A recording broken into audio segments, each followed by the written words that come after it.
This is Criteria.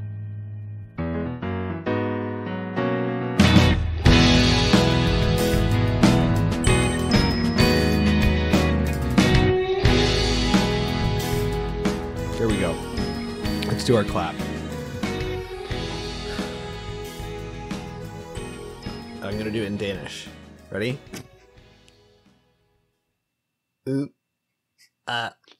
Oh. Hey everyone, welcome back to the Catholic Culture Podcast. I'm Thomas Miras. I'm here with my co-host James Majewski. Hello, James. Hey, Thomas. And we're also here with our regular guest co-host Nathan Douglas. Hello, Nathan. Hello, gentlemen. And a while back, the three of us discussed a great religious film, The Passion of Joan of Arc, by Carl Theodor Dreyer. And today we're discussing another film by Dreyer, also on the Vatican film list in the category of religion, Ordet, meaning the word. This is a film from 1955. So this is finding Dreyer now in the sound era. I think The Passion of Joan of Arc was, 28? And so we're seeing quite a different Dreyer than before. Also, connection to another film that we discussed, the very first film we ever discussed on this podcast. We are returning to the Jutland region of Denmark today, where Babette's Feast was set, and this film is also set in Jutland. And in not only that, but there's some cast overlap between this film and Babette's Feast. The female lead of this film is played by Brigitte Federspiel, who played the old lady Martina in Babette's Feast. That's amazing. 3 decades later. Wow. Yeah. Dude, I had no idea. And also, I was looking on IMDb because I read that there were some other similar cast members, maybe among like the congregations in the films. But the only other one I found was that the young actor who plays Anders, the youngest son in this film, he plays a character named Paul, who I don't remember who that is, but I think he's just one of the many old people in Babette's Feast. That's amazing. I was definitely getting strong Babette's Feast vibes from several moments in this film, and it almost feels as if it could be taking place in like the same little village with the same cast of characters. But that's amazing that there's this cast overlap. Yes, yeah. Well, I mean, the religious conflict between Morton Borgen and Peter, whatever his last name is, that definitely has Babette's Feast vibes, like this sort of like passive aggression, and like in Babette's Feast, the figure of like the fathers, the religious fathers, sort of looms large in the background. Oh, yeah, and that's denying his daughters to the young suitor. Yeah, good point. But also in this film, there's several moments where you see framed behind these fathers the pictures of presumably their fathers, in their religious regalia or their sort of imposing beards and grimaces. So it's it seems to be sort of like swimming in the same waters. So the film takes place in a small Protestant village with the Borgen family. Morton is the sort of patriarch of the family. He's an elderly man, and his 3 adult sons live on the farm with him. The eldest, Mikkel, is an all-around good guy, works the farm, but he's also a skeptic and is losing his faith, or perhaps never had it to begin with. The second son has a different problem. He believes that he is the second coming of Jesus.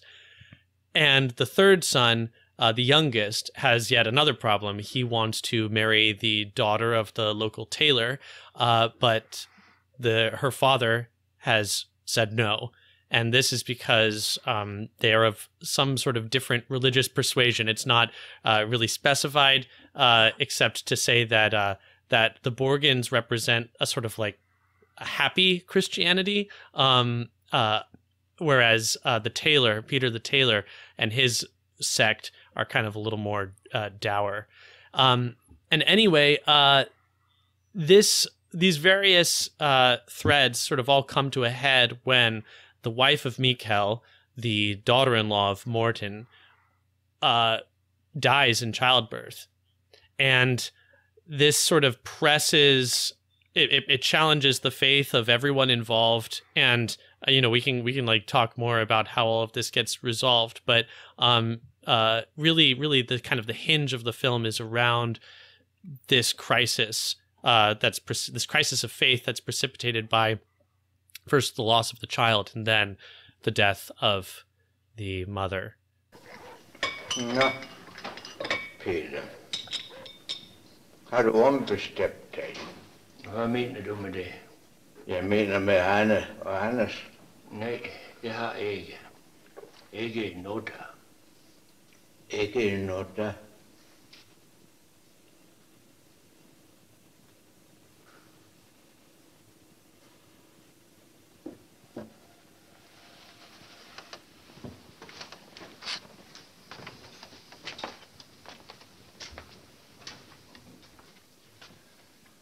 Sig mig, Morten. Føler du dig nu også helt tilfreds med din Gud? Ja, jeg vil gøre det så. Ja, gør du nu også det, Morten? Hvor er du hen, Peter? Du er ikke tilfreds. Morten, kom over til os. Har du mistet din forstand? Så vil du få fred i dit sind. Det sker aldrig. Morten, sig ikke det. Når du først er jorden er for sent. Kom over til os. Det er som min salighed, om jeg gør. Morten, Herren er undernes Gud. Han er magten til at tage dig ud af vantro og vildfarelse. Vantro og vildfarelse. Og det siger du om min tro. Ved du, hvad forskellen er på min og jeres tro? I tror kristendom er surhed og selvpineri. Jeg tror kristendom er livs udfoldelse. Min tro giver mig til dagen lang og glæde mig over livet. Din tro derimod får dig bare til at længes efter døden. Min tro er livsvarme. Jeres tro er dødskulde. So this film is based on a play, a pretty popular play from 1925 by a Lutheran priest named Kaj Munk. And this guy is celebrated as a martyr by the Lutheran Church alongside St. Maximilian Kolbe on August 14th, apparently, because he had been preaching against Danes who collaborated with the Nazis, and he was murdered by the Gestapo after he defied a Nazi ban on preaching, and he preached the first Advent sermon at the National Cathedral in Copenhagen, and then his body was like found in a ditch or something. Wow. But you actually see in this movie, there's a few scenes where they're driving their carriages back and forth in the village, and you see them going past this cross, and that is the cross where Kaj Munk's body was found, you know, in the early 40s, wow, whatever year that was, I don't remember. But yeah, so this is the village that he was in when he was killed.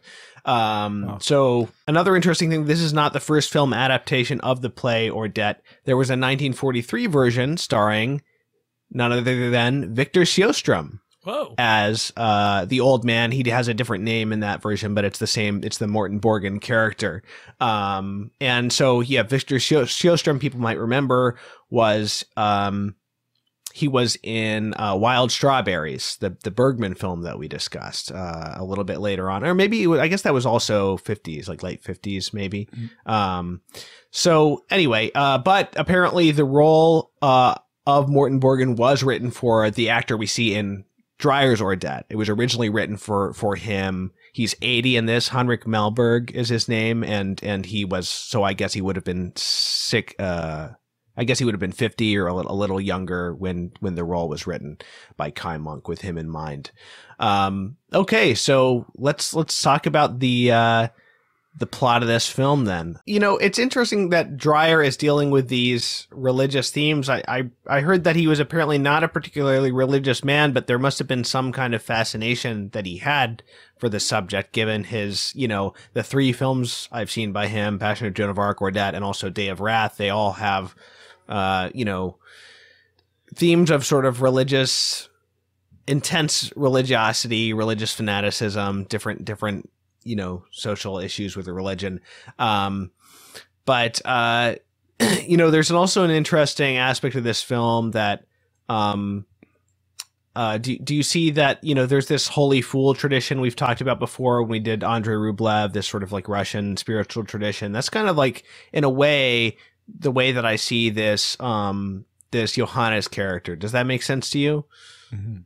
Yeah, I would say that makes sense. And it's interesting considering kind of the way that other stories and films present the concept of the holy fool. This one differs from that in quite, I think, some interesting ways that maybe we can get into a bit further down the road.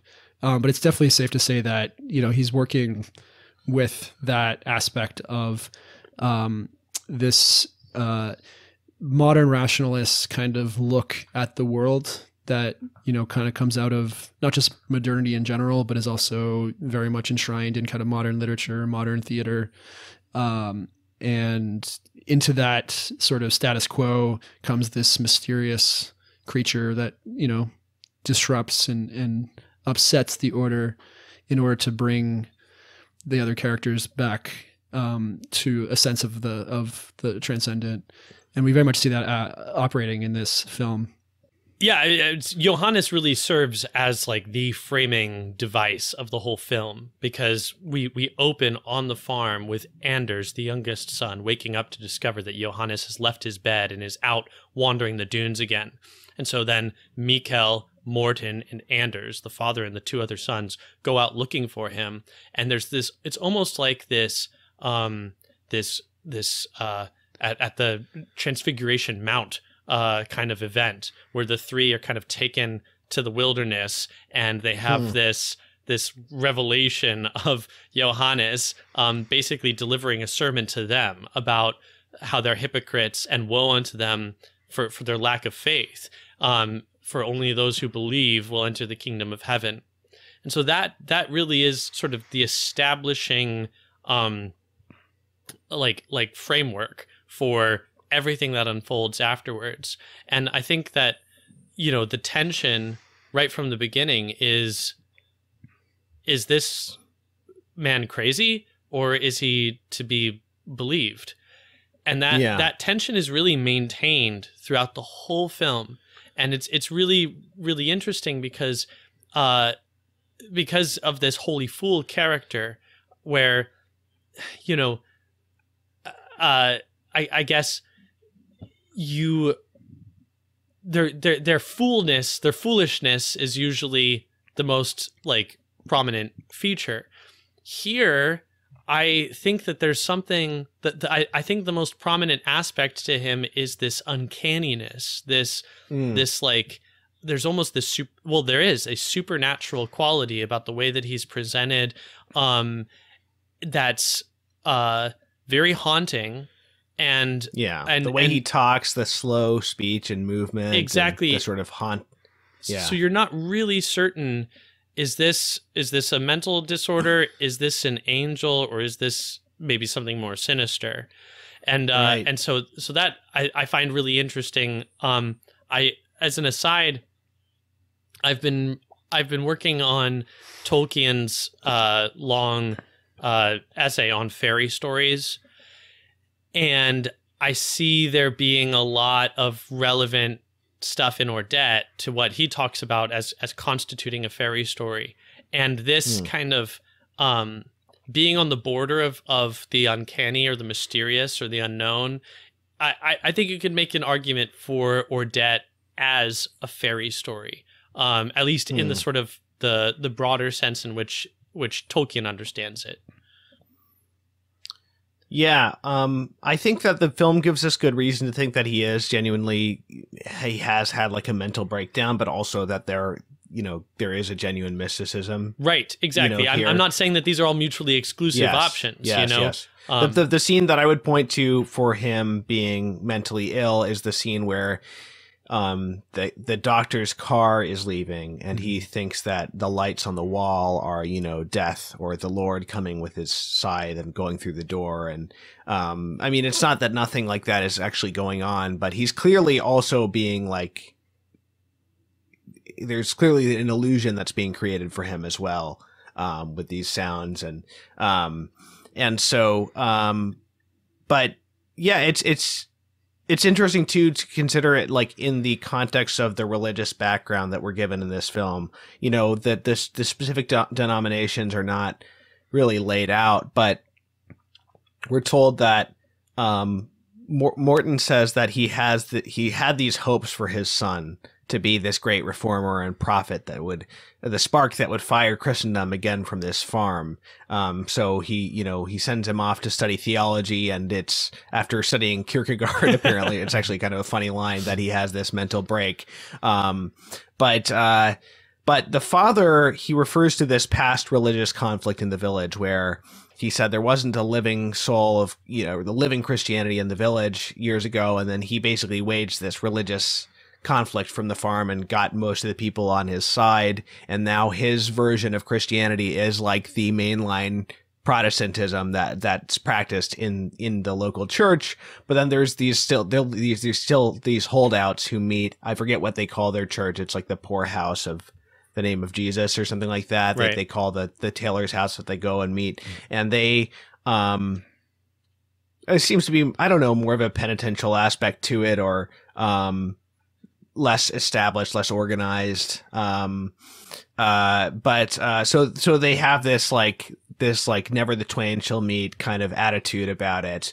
But Morton's hopes for his son, seem to go awry, although ironically they do sort of come to pass in a way. But he seems to think everything has failed with his son's madness. And then there's also this parson who comes to town near the beginning of the movie, the new parson, who seems to be like very, one of the issues discussed is like whether miracles still happen. And that's almost like the test of someone's faith, is like whether they really believe that miracles can still happen. And this parson thinks they don't still happen. He's like, yeah, well, Christ performed miracles back in the day, but that doesn't happen anymore. Those were special circumstances. And so the parson is kind of like almost like a spiritual non-entity in this film for the most part. I mean, he gives a nice speech over the body of Inger at the end, but other than that, he's not particularly helpful. I mean, it's almost like the doctor, even though like the atheist or skeptical doctor has more like actual spiritual presence than the parson does. I did think it was interesting that I think there's an argument to be made that the only real instance of faith before the end comes from the doctor, when the doctor tells Morton quite assuredly that Johannes will get better. Right. And it's sort of like this, it's very reassuring, it's very confident, and Morton even says like, see, doctor, you do believe in miracles. And like very self-assuredly, the doctor says, yes, I believe in those that my science has taught me. And if you take those lines out of context and you just like think about them in terms of faith,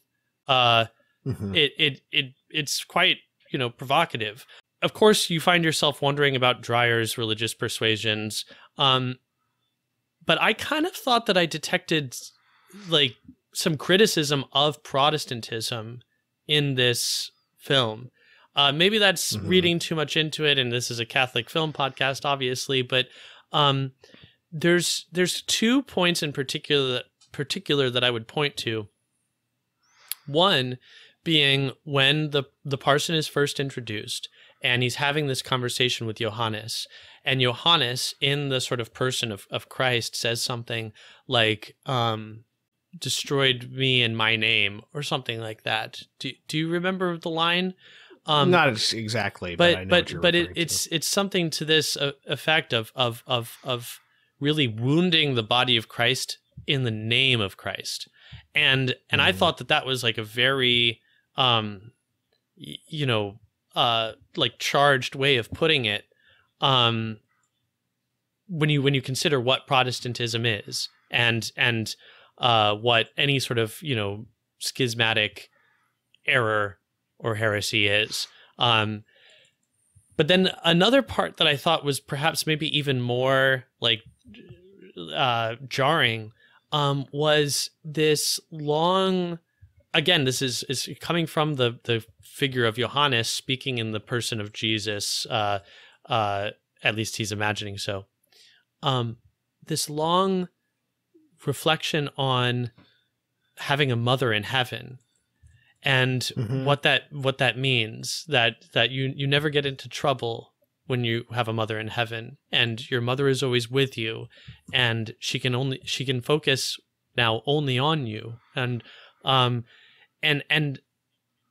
feel like it's impossible to listen to this, especially with the kind of prominence that section is given cinematically, without thinking about the Blessed Mother.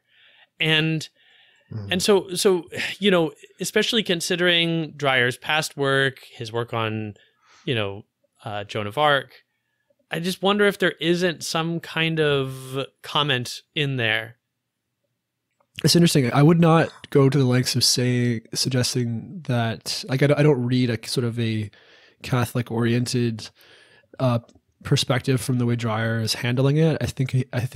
But there is definitely criticism with regards to, I think he's approaching the question of religion from a more skeptical kind of perspective, but that some of these things that you're talking about are being kind of brought up, anyway. The reason I sort of mentioned that is because just as a little biographical detail about Dreyer, I had just learned this doing a bit of background on him, but when he chose to do Passion of Joan of Arc, it was kind of the studio that was producing it kind of gave him a list of topics, and it was like 3 historical figures, or they said, like, who would you want to make a film on? And he gave them 3 names of 3 historical figures. One of them was Joan of Arc, and that's the one that the studio decided to go with. But the other 2 names were not, religious figures per se. So I don't really see Dreyer. I don't know the full extent of Dreyer's kind of own religious outlook, but it definitely seems, especially when you look at his earlier film, Day of Wrath, which is very much about kind of the dangers of religious hysteria from a rationalist point of view. And that film deals with witchcraft and the question of, very religious folks kind of getting stirred up against mysterious, or against kind of more, that film is very much about the conflict between religion and kind of more modern sensibilities about what was going on in the witchcraft controversies of the Enlightenment period and early modernism. So I think he's bringing a bit of that tool set with him to Ordet, where he is looking at this question of faith, including looking at the structure of the Protestant tradition that he's studying, as an outsider, or maybe as an insider who's kind of, find himself on the outside. But I think anyway, I want to validate what you're saying. Like, it's that there are aspects there that a Catholic will absolutely pick up that are kind of stirred up by him I think he is bringing a critical eye in general to the institutional church that is the subject, or at least is kind of a character in the film. But is he kind of addressing it is he kind of addressing it the way that you are experiencing it? I don't know if that was intentional on his part. I wouldn't imagine so. Yeah, I take it more directly to be about like life, that scene to be about like life, the fact that the dead are still alive, and that also has like this direct reference to the possibility of resurrection, right? And also what we get, spoilers, the woman is raised from the dead at the end of the film, and she asks about her child who has died, and her husband, who's now regained his faith as a result of this, says, he's alive with God. So that's actually like the end of the film, is that like, more fundamentally, he's alive with God. So the question, it's not that we now need to pray for him to be the purpose of the miracle of physical resurrection, because she's going to die again eventually, presumably like Lazarus. But the point is to give us hope in the life to come. So now that they've had their faith restored, they don't necessarily need to ask for the child to be restored to them on earth as well. There's another interesting point about Dreyer, which is that his plan was for his last film to be about Jesus, or not his last film, but it was the great project of his career that he never finished. There was a manuscript that was written and apparently published in the 60s, but he was just never able to develop the project. So clearly religion is a preoccupation of him, and it's not just an accident of, the studio picking things for him, even though that may be how the Joan of Arc thing came about. But I don't think we have much else to go on as far as Dreyer's own intentions. Yeah, I do think it's very interesting how the film, just to go into the question of like the different dynamics of the church that's being studied, and I assume it's the Lutheran church in Denmark. I don't know what else it would be, though. It could be something else, I suppose. Is that they have basically the distinction between the sort of the higher church and the lower church dynamic. So Morton is representing the higher church, the more classical kind of older. Just we might say the traditional Lutheran church, which still has a tie to the sacramental reality of the pre-Reformation Western church, and so because of that, he's allowed to he has a sense of the joyfulness of things, the joy that we can take in life, living in this life, that kind of earthy sacramental aspect. And then you have opposed to him, you have the lower church, more evangelical, reform, driven kind of foil in Peter the Tailor, where it's very much, it's a house church. It's about prayer meetings. It's sort of separated from the liturgy, understood as a sacramental thing. It's not in a church building. It's this revivalist kind of thing that is very much about personal conversion. You get the sense that Morton he grew up in this, and it's just kind of like, it's of his essence. He's a cradle believer, whereas, and like, some cradle believers opposed to converts, that there'll be that conflict where the convert assumes that the cradle is, not truly converted, or is not really living his faith. And we have that sort of, that forms the substance of a direct confrontation of an actual scene between the two of them, where Peter is trying to convert Morton, over to being, a more, evangelical, born again kind of, Lutheran or Christian. And then we have the third aspect, though. What's interesting is like those two are very clear. And then the third aspect is the parson, and I would take him to represent not so much the institutional church, but really kind of more, he is the modern churchman. He is kind, he's nice. He's because it's his job, as Morton says. It's his job. Yeah. He's nice. He's inoffensive. He's liberal, and he's a man. He's a man of modern science. He doesn't believe in miracles. And so I think he looks good, though, man. I wish I looked like him. I like his whole. He does look good.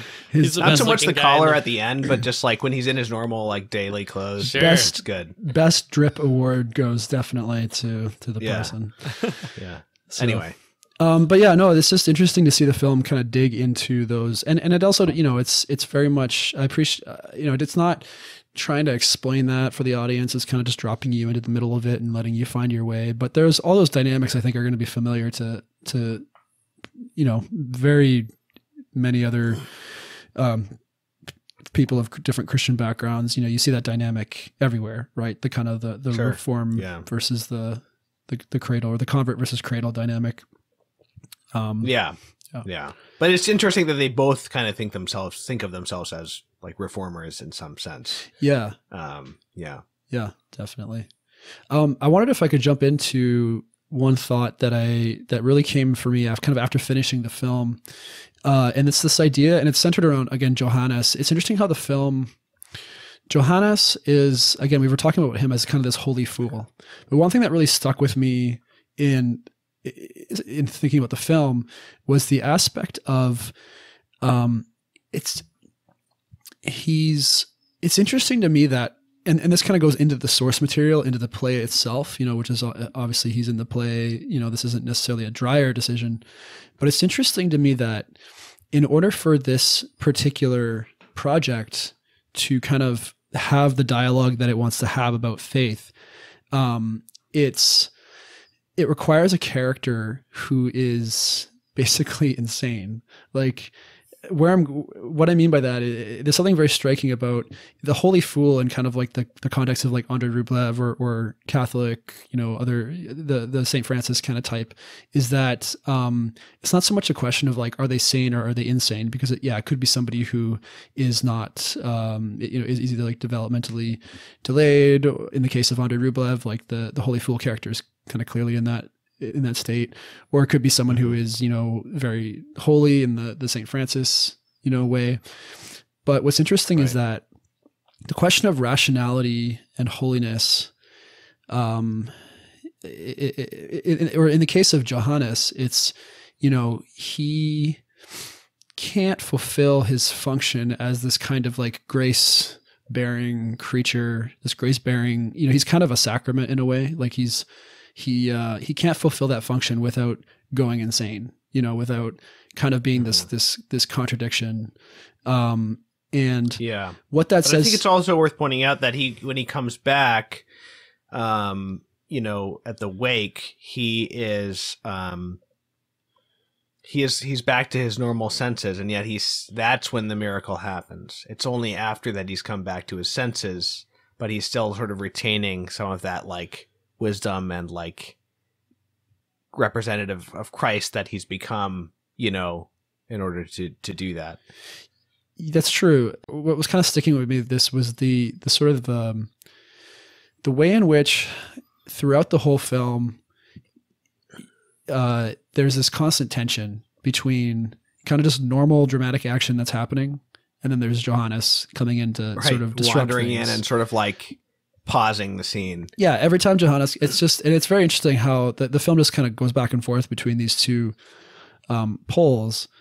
Mm-hmm. But every time Johannes comes in, it's kind of, at least one reading of it, it is, it's this inbreaking again of, if from a purely rationalist perspective, of the absurd, of the, the completely like inexplicable, but from the Christian perspective of grace, of God kind of coming in and shaking things up.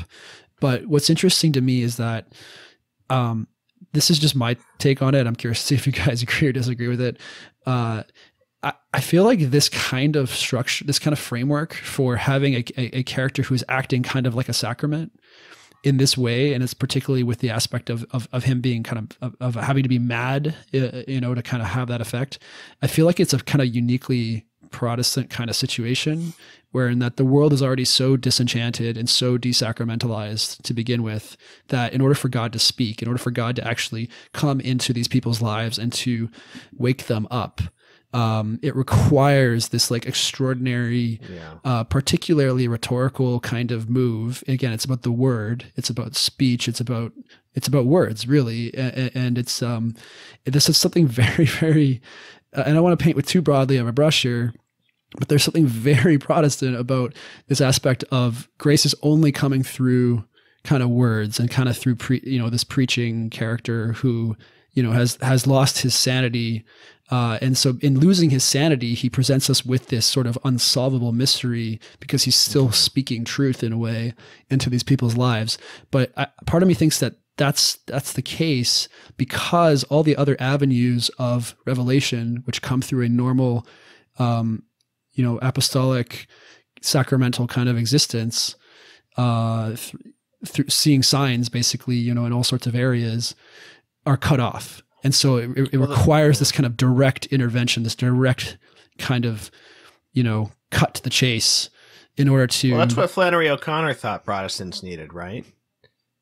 Is it? I mean, isn't that her whole thing? Like these Protestants in the Christ-haunted South, and they need crazy things to happen to sort of like wake them up. That's like every one of her stories, right? So I'm not disagreeing with you. I'm just saying it's kind of interesting to see. You can see it from her perspective as well, because her characters are mostly Protestants. It's not like she thinks that that's the only thing there is, but that like in that milieu, you need some kind of crazy person or violence to happen or something. to sort of shock people into some kind of awareness. Yeah, no, I've heard that before. I wasn't aware that she was making that critique specifically towards Protestants. I just thought that was her critique in that's general kind of why. That's kind life. of why it's my impression. I mean, she was talking to modern people in general, but the impression I got, I think she actually said like it's also partially because like this Protestant South, you know, and they need to be spoken to in this particular way, and the character is not so much as the audience of her story, although that as well. Yeah, I think it is.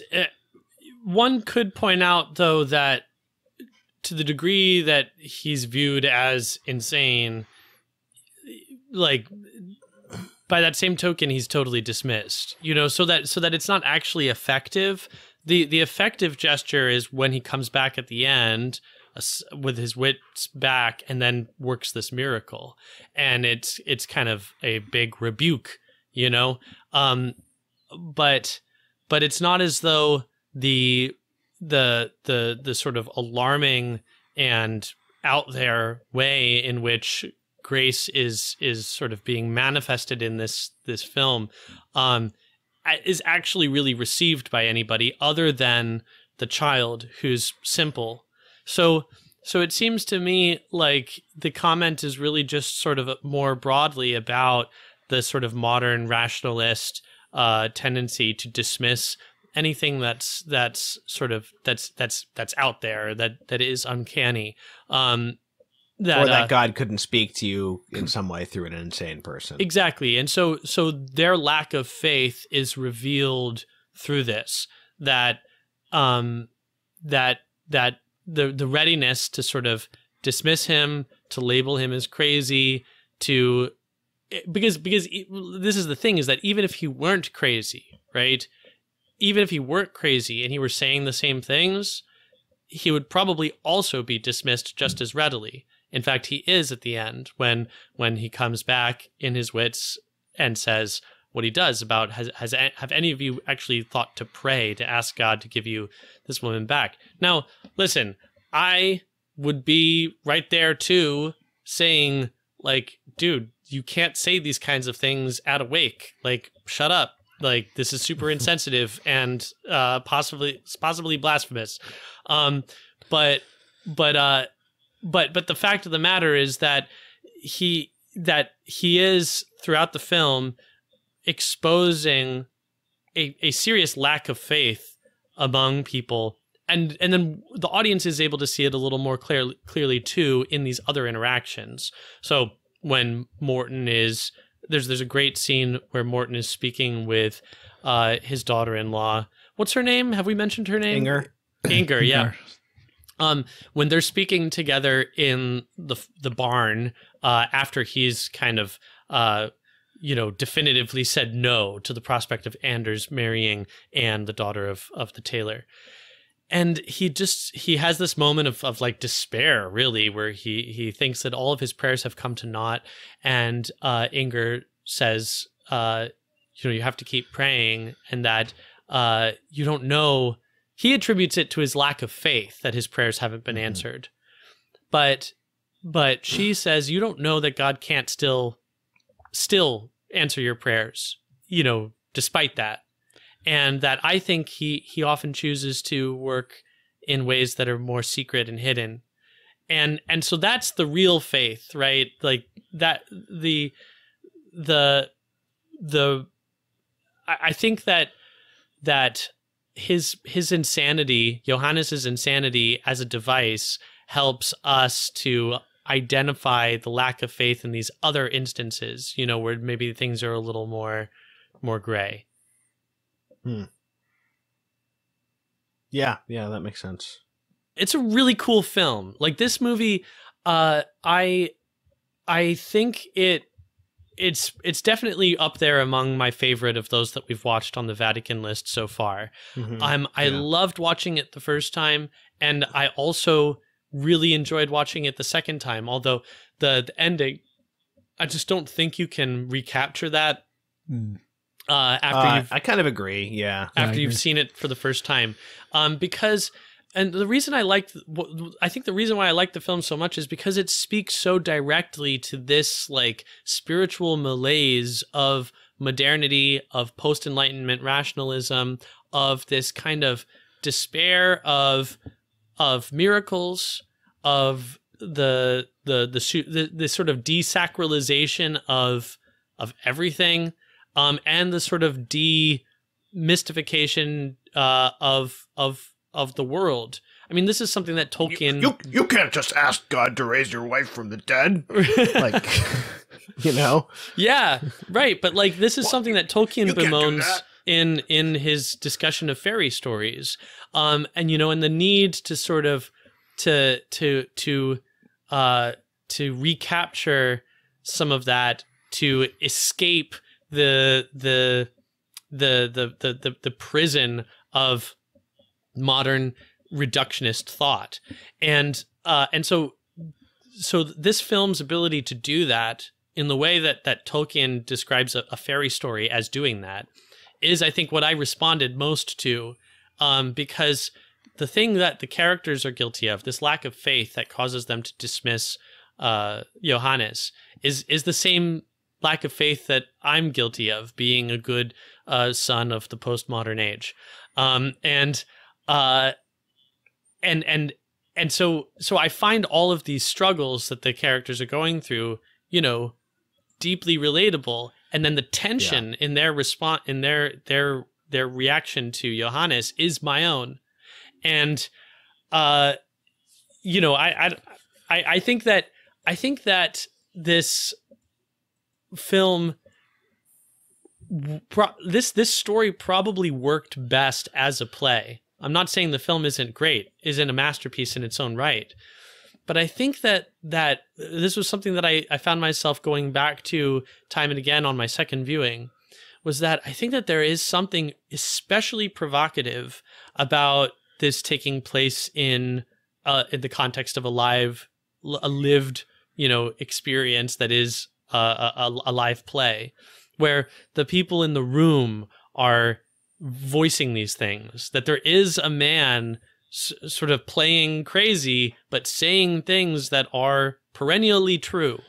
And that this climactic moment at the end with the resurrection, I just think that had to have been even more like somehow like shocking in the context of a live performance.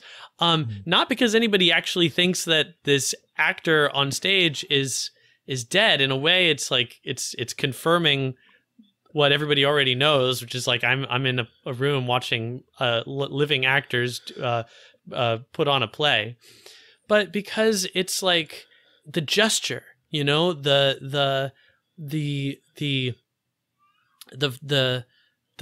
representation of something quite real, you know, and also like I think that just like the baldness of it, like would be more provocative in a play. Totally. You know what I mean? Totally.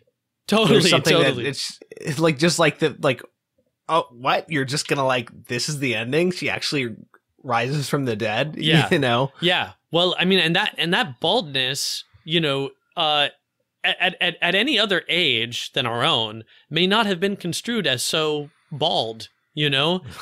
Like, well, you said this was edgy. You said it was edgy that this film had a happy ending. Right. And that, because that's like the age that we live in. And that's very much the aesthetic that I think that Dreyer is very cognizant of, and is in fact working within, because throughout the film, you're really not given much reason to hope. Like, you can watch this and be like, yeah, I've seen my Bergman, you know, I know where this is going. She's gonna die, and this is gonna be sad.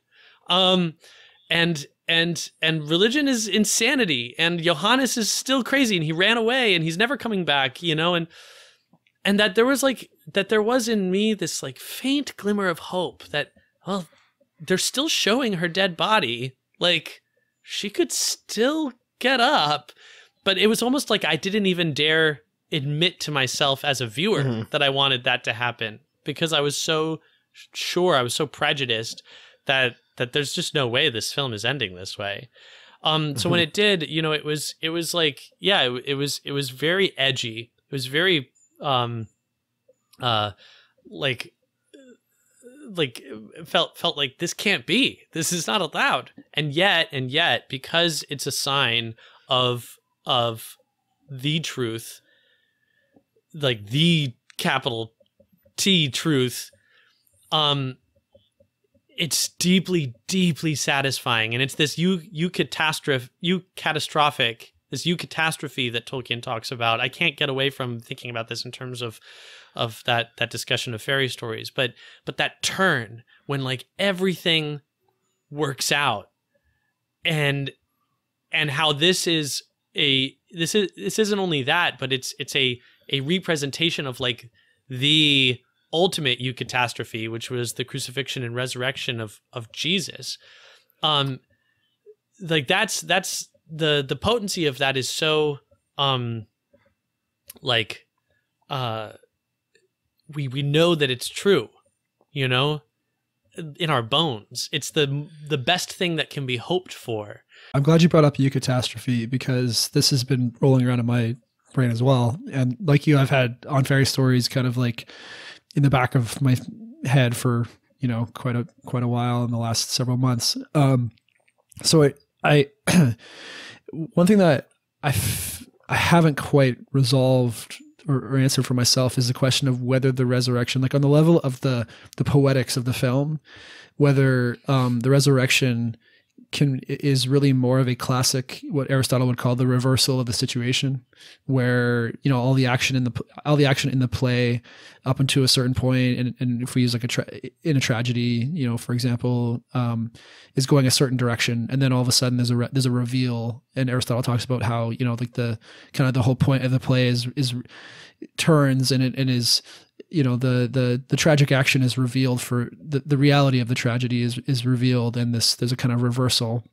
But that also happens in classical, you know, sort of in the epic and the comedy, and the great example for the epic would be kind of the way in which heroes have to disguise themselves. Like Odysseus has to disguise himself in order to return home, and everything's hinging on the moment in which he is revealed, you know, to be Odysseus to the people who don't recognize him.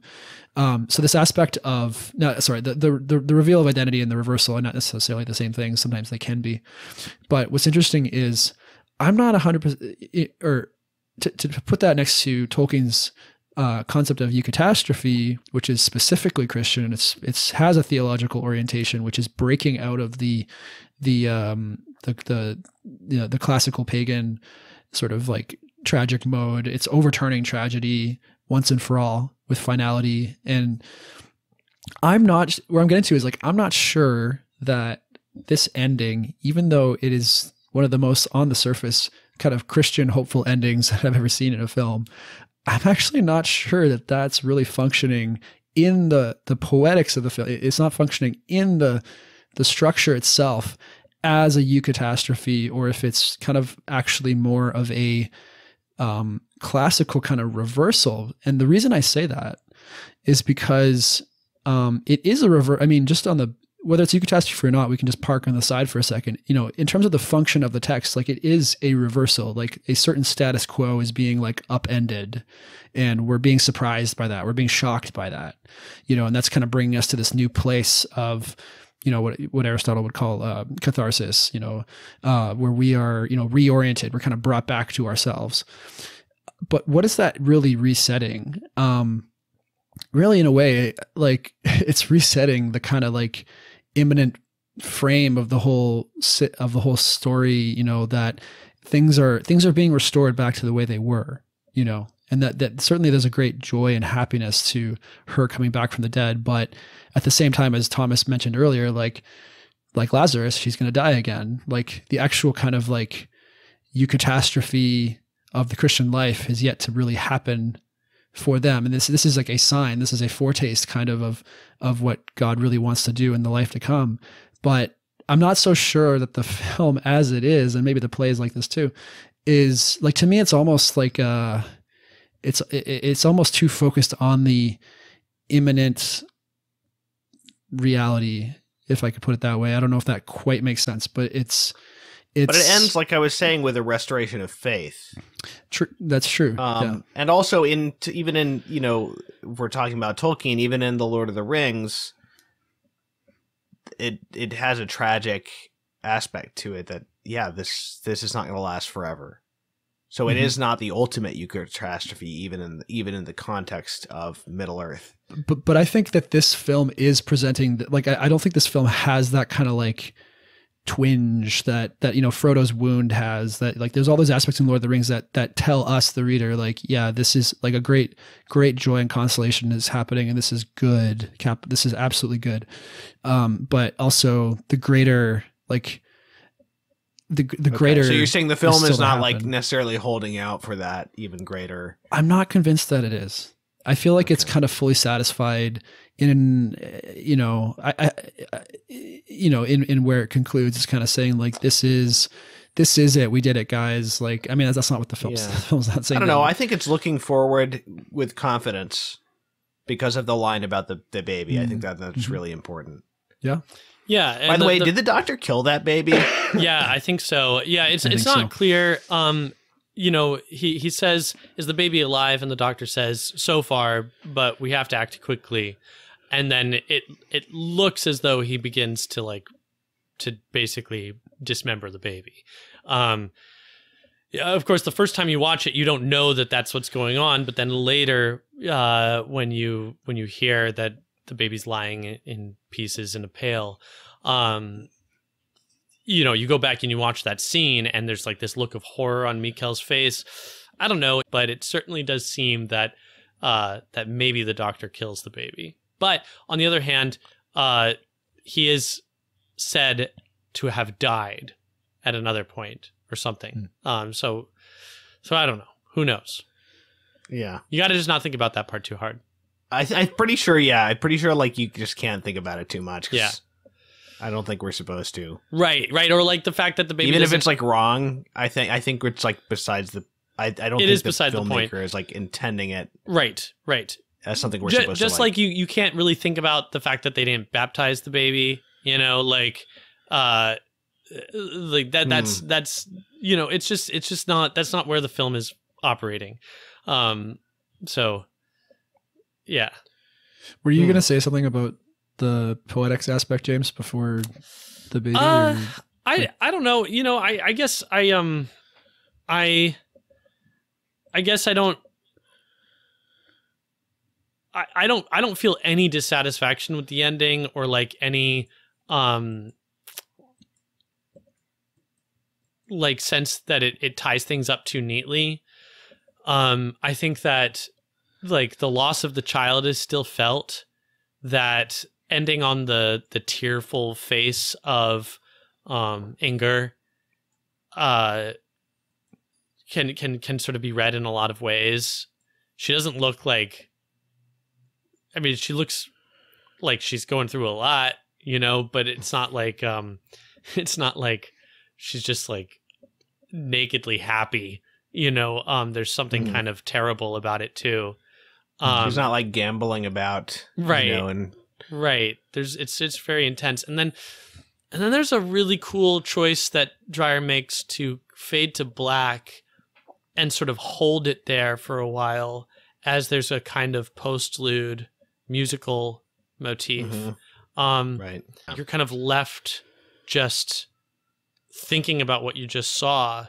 I mean, I was kind of in shock because the film ends very shortly after she's raised. There's no denouement. It's all. I think there's like 3 or 4 minutes at most from like the first twitch of her face to the end of the film. Is what I'm saying. It just seems clear to me that like Dreyer is like, he wants you thinking about this, thinking about what just happened, like noting how it makes you feel.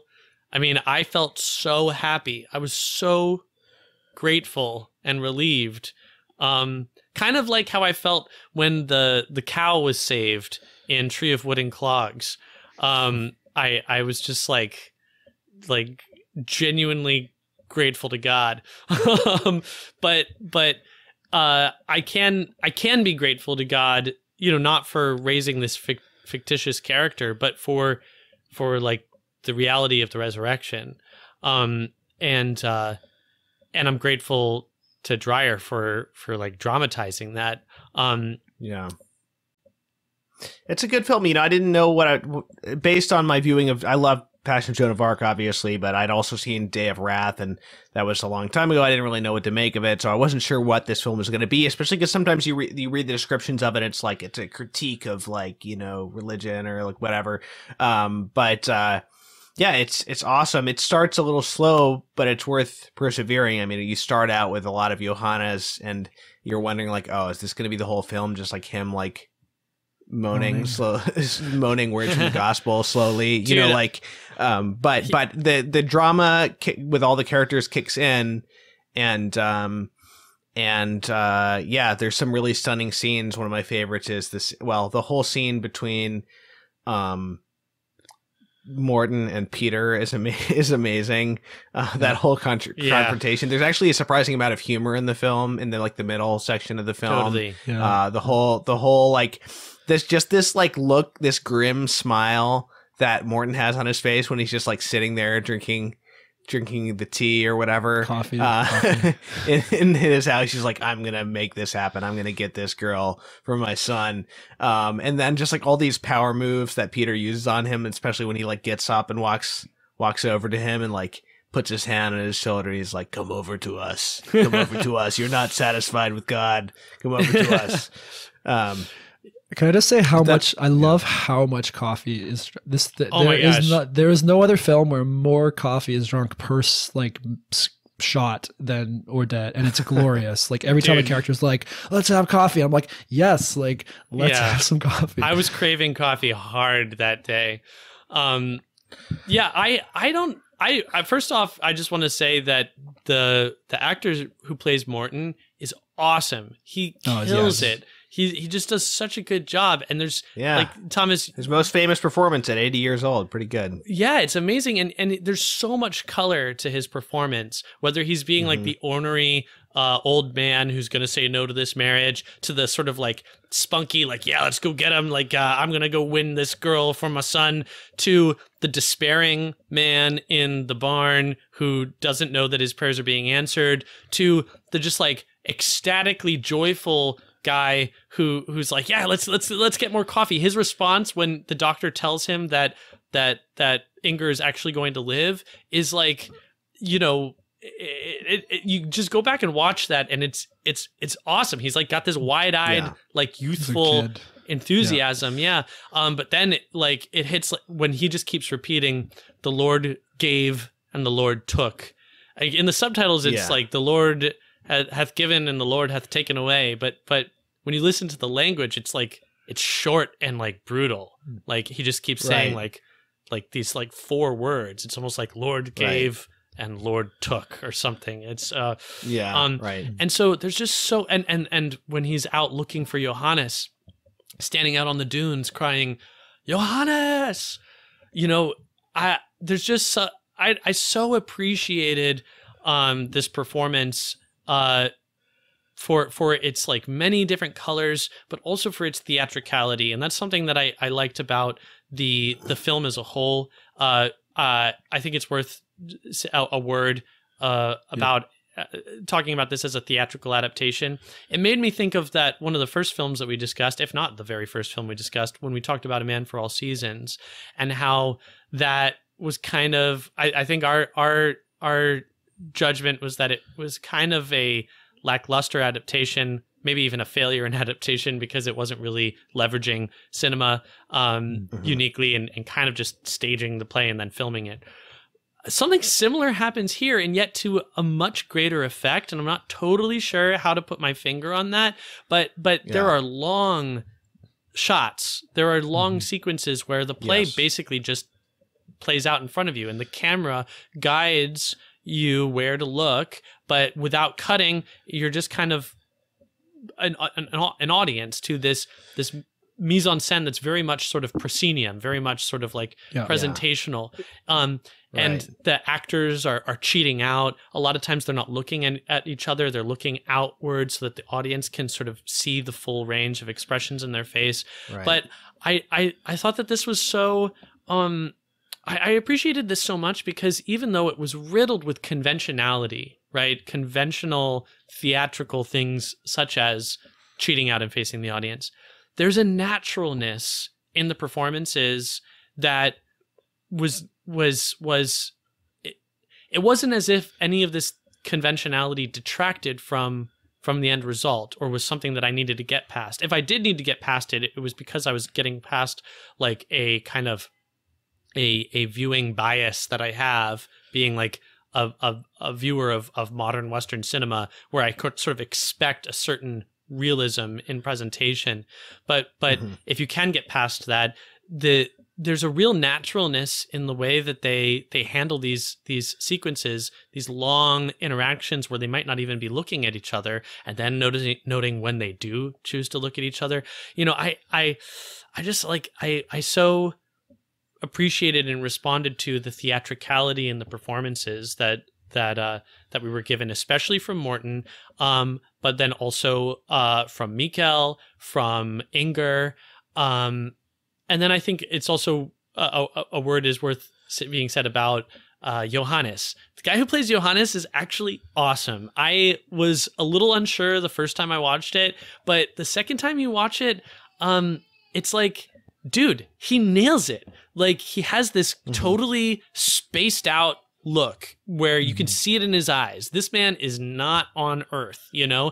And when you look at the dialogue that he has to speak, this actor, if that were handed to like a lesser performer, it could have so easily been like cringy or laughable or completely ineffective. But as it is, it's very kind of chilling, and it's constantly straddling this space of you know, challenging and you know, exhortative, and like just like unsettling and haunting. It's haunted. Yeah, it's totally haunted. Yeah. And then I saw an interview with the actor later on, and he said that Dreyer had taken him to like an insane asylum. Wow. And they like went to see this dude, and Dreyer had wanted to actually take this guy out of the asylum and use him for the movie. Oh, man. But like the people said that like it would be hard for him to like readjust when he was brought back to the asylum. So instead he just brought the actor to like see him and like imitate like just well, like I'm the glad way he because talks. an actor with his wits about him probably did a better job, you know? And Right. and when he comes back at the end, and he Also does probably have his more wits ethical. restored, you can see it immediately as soon as he walks through the door. It's not just because he's had a costume change and his hair is a little different. You can see it in his eyes, and Yeah. and the way that he's carrying himself, and it's just like But it's not totally different. So like Totally. you can see that experience still like on him, which I like. Exactly. So yeah, the performances are awesome, and sort of like among as I liked it because it just showed me another possibility for acting for the camera. It's especially interesting when you consider that Joan of Arc is sort of like on the other end of the spectrum. Like it shows a different kind of, you can tell that like Dreyer is like very interested in the performance space that film creates, like how different performances and the different performance styles or modes are unlocked by the camera, you know? Yeah.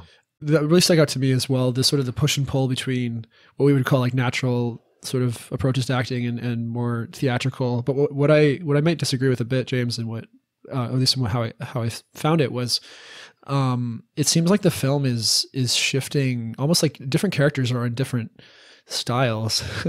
The example I'd give is that the film, early in the film, you know, we have this little mini crisis where Johannes has escaped the house. He's got, you know, wandering, and you have this kind of very straightforward, I would say more or less kind of naturalist kind of, okay, we got to go find him. And like you have the young son Anders and the father, and everyone's kind of just reacting in this very like kind of normal realist kind of mode. And then Johannes, you know, we get to meet Johannes and we experience him in this heightened kind of sense of, okay, so he's not fully here, as you were saying, but the way he's speaking is in this heightened acting style. He's in this mournful, hypnotic, he's kind of in a hypnotic mode. which immediately changes the whole tone of everything. But what I found fascinating was up until this point, everything has happened within a very kind of like realist space where you have your rational characters and you have your kind of absurd character.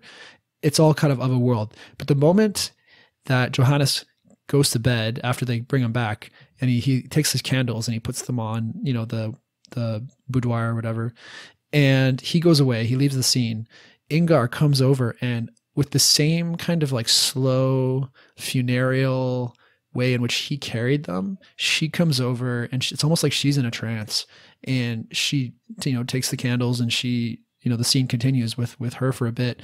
But what's interesting is that she carries on, to my mind, this kind of, again, hypnotic kind of mode of she's kind of on another plane, but the film is also saying that she is, fully with us in a way that Johannes isn't. And what I find interesting is that Inger is the character most of faith. She is kind of ascended in a way, and the child, compared to the others. And she's the way that which she acts is, reflective of that. But that in of itself, that decision to kind of do that, it's not a realist kind of choice. It's a very stylized, heightened kind of unreal choice, which I would associate, with more with theater, with kind of like picking a very heightened aspect to present to an audience instead of trying to present this kind of like realist thing. And then the film just goes back. I mean, it's interesting because it never quite settles, I think, into one or the other. It's kind of constantly going back and forth between these different modes depending on who the characters are. So I don't know, that's just part of the whole Dreyer kind of, part of what makes Dreyer, I think, hard to, both so exciting to watch on a moment-to-moment level and hard to describe, is that he is so richly invested in kind of, I think, maximizing the potential of every moment with what's available to him. And the way in which he does that is unpredictable. You can't really box him into, oh, he's just doing a more theatrical kind of like approach to this. Oh, he's doing a more cinematic approach to this. He is so firmly in this like no man's land between the two that it truly creates its own kind of perfect synthesis. And that's that. And this is, I think, one of the reasons why he's so loved and his work stands on its own. Like he creates this kind of synthesis of these things that is in and of itself, of the essence, is cinematic. It totally is him finding the road that he has to walk as a director, as an artist, and bringing these other people along with him, bringing these other craftspeople, these actors, and helping them to find that. And in doing so, he realizes something that's totally unique, even among the great auteurs, even among the great European art house traditions or whatever. Like he stands on his own, and it's quite something to watch in the moment. Well, I think one of the reasons it works better as an adaptation of theater than, say, The Man for All Seasons. Yeah, we haven't talked too much about the camera, itself yet, but there is kind of an interesting use of framing and the movement. It's got a very peculiar form of just sort of panning slowly back and forth across the rooms during a scene. One that struck me on my second viewing is like there's this great moment where it pans. Well, there's a couple of interesting moments. One is when Morton and his son come in to Peter's house before the prayer meeting is ending, and it's like panning back and forth between two different like trios, like the trio of the people who are the woman who's giving her testimony and then Morton who's just sort of sitting there. And then the other thing that struck me on my second viewing is when they're at the table and Johannes has left the room. He's just said some weird spooky stuff after Inger has seemingly recovered, or at least she's alive and they're all relaxed. And then Johannes says some like doleful things and then leaves, and then it just pans over and you just see the closed door of the room that Inger and Mikkel in, and you're just like, there's just like this tension. You're just like focused on this door, like what's going to happen. And then of course you see like the knob turning and Mikkel comes out and clearly something has gone wrong. But another one of the probably the two most striking set pieces are the scene where with Johannes and the little girl, the granddaughter, And then the ending scene, which is not so much because of camera movement, but because of the lighting and the way the room is set up. But I love the scene where Johannes is talking to the little girl, and it's really interesting because he's still in his like, crazy mode, but it's like almost the most like real conversation that you see him have with anybody in that mode. It is, yeah. He's not just saying his like sort of like scripture quotes. He's having a real conversation and responding to what she's saying in a more down-to-earth way, even though it's about spiritual things, than with anybody else. Right. Because of her like childlike faith, he's actually like answering her questions and he's asking her questions, and it's very interesting. And the camera is just going around them continually. It's awesome. And yet he is still somehow facing the camera the whole time. I don't really know how it works. Well, it's just that they're like, even the girl begins over one shoulder and then sort of cheats over to the other shoulder as the camera comes crossing around him. So it's both the performers being aware of where the camera is, where they need to sort of be direct, like making themselves available. But it's clearly also what Dreyer has crafted, what he's directed here. And it's such a pivotal moment. That's also like, it was one of my favorite moments of camera movement. And also something that felt the most quote unquote cinematic, Mm-hmm.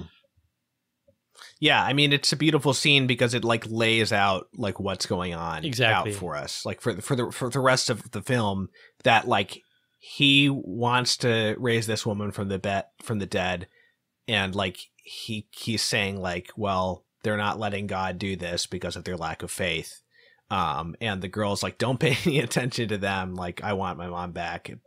But yeah, there's this whole discussion about having a mother in heaven as part of that scene that you mentioned. Mm-hmm. But then we get this echo of that, or not echo, but the fulfillment of that in the final scene with the little girl, and it's her faith that counts in this situation. But then, that final scene is just very beautifully lit as well. There's some really interesting uses of like shadows on the walls, but also like these veiled like windows with bright light shining through them. It's almost like you're in like an antechamber of like heaven or something. Totally. That like, Inger's going to go into after they close the coffin lid. And how the actors will like find their marks and like the light will hit them just right. The light that's coming from the windows, like framing their faces in a conversation. Yeah. And then this beautiful scene where Peter comes back, because they've had this almost like a physical conflict where because he had said before Morton leaves him, like he almost hopes that something will happen to his daughter-in-law if it'll wake him up. Like he almost hopes a tragedy will befall him if it will lead to his conversion. And Peter gets Morton understandably gets very angry and sort of lays hands on him and then leaves. But anyway, so it's interesting because I like Stephen Greydanus' comment on it, which he says that in a providential masterstroke, when the worst does befall Morton, it's Peter's not Morton whose heart is broken and who comes to repentance. So like the tragedy is actually what brings him around, at least in terms of charity, if not an increase in faith. And then I just love the reaction that they have to the miracle, which is what does Peter say? He says like it is the God of old, of Isaac and of Jacob, eternal and the same, or something like that. Yeah, it's great. Yeah, yeah, it is. It's an awesome line. Yeah, because you have the reaction of the younger people, but like I like to see the reaction of those old men who have studied the faith and like wrestled with it, and like it's like a Simon in the temple moment almost. Yeah, well, and it's also, this is what has been prayed for. The thing is at the end of the film we find that Morton's prayers have been answered, these prayers that Christendom would be rekindled on the farm, and it's all happened not like God has been present through all of his questioning and all of his doubting and all of his suffering, that God has been working with all of this to accomplish this incredible miracle that's much larger than just bringing his daughter-in-law back from the dead. So it's an awesome moment that this man's faith, you can see it, being vindicated and restored. Just really beautiful. If I can just ask real quick before we wrap up, there's this really short shot right before the movie ends where we cut away to Anders going and winding the clock on the wall forward. What did you make of that? Oh man, well, I mean, it's just such a lovely kind of grace note symbol, because like the clock was stopped when Inger dies. Mikkel stops the clock, so it's a very much obviously symbolic of the restoration. Yeah, I really like this movie. I think that it can seem a little bit intimidating at first, but sort of the drama draws you in before too long, and definitely recommend it to. And I agree with you, James. It's one of my faves on the Vatican list in the religion category. Yeah, for sure. So, for sure. And I really don't see this film as a critique of religion. I think that that's like a shallow gloss. I think that the film is much more a critique or a sort of insightful look at like the dilemmas that faith presents, and of prayer and perseverance. I think that it has a lot more to say about that than about like particular institutions. I mean, if it is a critique, it would be in the sense where like a probing, right. Maybe Dreyer is being like, well, like, why don't you believe that like this could happen if this is what you believe? Right, kind exactly. of thing. Yeah. But yeah, great movie. Thanks, guys. For anybody who's listening, if you'd like to help us continue with our podcasts, please do go to catholicculture.org/donate/audio.